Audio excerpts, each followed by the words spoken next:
Good morning students. ஒரு simple chemical ஈக்குவேஷன்ஸை last வீடியோவில் part 1ல் எப்படி அதனோட ரியாக்ஷன்ஸ் நடக்கும்போது ரியாக்டன் சைடும் ப்ராடக்ட் சைடும் எப்படி பேலன்ஸ் பண்ணுறதுங்கிறது லாஸ்ட் வீடியோவில் பார்த்தோம். இப்போ இந்த வீடியோவில் இந்த சிம்பிள் கெமிக்கல் ஈக்குவேஷன்ஸை எப்படி மேட்ரிக்ஸாக கன்வெர்ட் பண்ணுறதுங்கிறத மட்டும் நாம் இங்கே பார்க்கலாம்.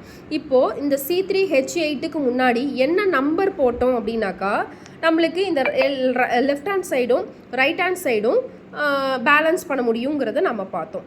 அதுவே இப்போது நம்மளுக்கு அந்த என்ன நம்பருங்கிறது தெரியாது இல்லையா. இது ஒரு பெரிய பெரிய ஈக்குவேஷன்ஸ் எல்லாம் வரும்பொழுது பெரிய ஈக்குவேஷன்ஸ் அப்படின்னாக்கா இப்போ இங்கே வந்து 4 டேர்ம்ஸ் தான் இருக்குது. இப்போ இந்த ஈக்குவேஷன்ஸில் பார்த்தீங்கன்னா ஒன்லி 4 டேர்ம்ஸ் தான் இருக்குது.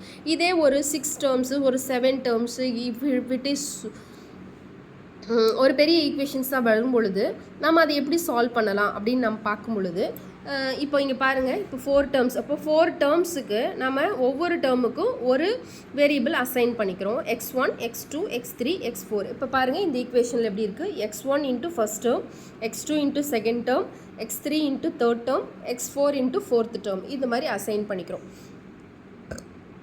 அசைன் பண்ணதுக்கப்புறம் இப்போது நம்மளுக்கு அது எல்லாத்தையும் நம்மளோட காலமாக அசைன் பண்ணிக்கிறோம். தென் கார்பன் ஹைட்ரஜன் ஆக்சிஜன்கிறத நம்மளோட ரோவாக அசைன் பண்ணிக்கிறோம். எப்பயுமே ஒரு மேட்ரிக்ஸுங்கிறது கண்டிப்பாக ஒரு ரோ அட்லீஸ்ட் 1 ரோ இருக்கணும், அட்லீஸ்ட் 1 காலமாவது இருக்கணும். அப்போ தான் அது வந்து என்னன்னு சொல்லுவோம் அப்படின்னு பார்த்தோம்னா ரோ பை காலம் மேட்ரிக்ஸ்ன்னு சொல்லுவோம். ஓகேங்களா. இப்போது எவ்வளோ கார்பன் இருக்குது, x1ல் 3 கார்பன்ஸ் இருக்குது. இங்கே பாருங்கள் எவ்வளோ கார்பன்ஸ் இருக்குது, 3 கார்பன்ஸ் இருக்குது. அடுத்தது x2ல் எவ்வளோ கார்பன்ஸ் இருக்குன்னா 0. அடுத்து x3ல் பாருங்கள் உங்களுக்கு வந்து கார்பன் வந்து ஒரே ஒரு கார்பன் தான் இருக்கும். ஆனால் இங்கே -1 அசைன் பண்ணியிருப்போம். அதுக்கு ரீசன் என்னன்னு பார்த்தோமோ அது ப்ராடக்ட் சைடுங்கிறதுனால அது வந்து -1 நம்ம ஆட் பண்ணணும் இங்கே. அதுதான் வந்து நம்மளோட ரூல். ஓகேவா. நெக்ஸ்ட்டு ஹைட்ரஜன் எவ்வளோ இருக்குதுன்னு பார்த்தீங்கன்னா 8 இருக்குது x1 டேர்மில். ஹைட்ரஜன் x2 டேர்மில் 0, x3ல் 0, x4ல் 2 ஹைட்ரஜன் இருக்கும். அதனால் இங்கே -2 கொடுத்துருக்கோம் இங்கே. அதே ஆக்சிஜனுக்கு எழுதுவோம் x1 0, x2 2, x3 வந்து பாருங்கள் இங்கே வந்து 2 இருக்கும். அதனால் -2, x4ங்கிறது 1 இருக்கும். அதனால் -1.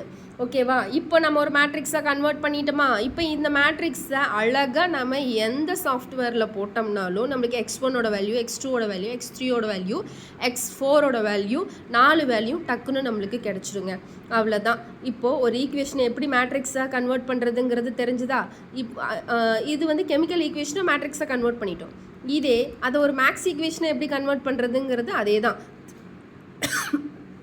3x1 plus 0x2 minus x3 plus 0x4 equal to 0. இதுதான் ஒரு மேட்ரிக்ஸ் ஈக்குவேஷன்ஸ்.